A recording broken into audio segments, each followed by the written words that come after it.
नाज़रीन, खानपुर महर मां मीर मंठार चने की रिपोर्ट अवां सां शेयर कंदा हलूं। खानपुर महर में अखियुनि जी लॻायल कैंप में आयल डॉक्टरनि ऑपरेशन वसीले नाबीन नींगर शहरियार शहर के नूर ॾेई छॾियो।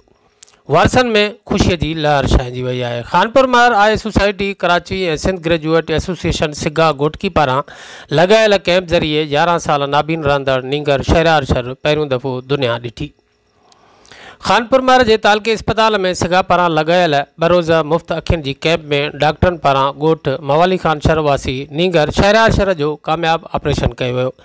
मोहम्मद हसन शहर जी 11 सालनि के पुट के अखियुनि जो नूर मिलण ते संदसि घर में ख़ुशीअ जो माहौल छाइजी वियो।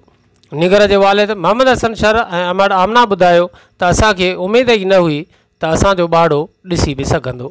ख़ुशी एतिरी आहे जो बयान ही नथा करे सघूं। कैंप में आयल डॉक्टरनि पुट जो ऑपरेशन करे पुट के नूर जड़ी नेमत सां नवाजण में मदद कई है। इन वक्त पुट के सब कुछ नज़र अचे तो पियो। हाणे हू ॾिसी सघे थो।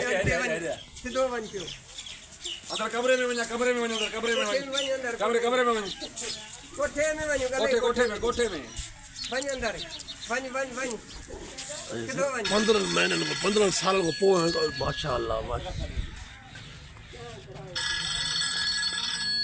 अरे भारत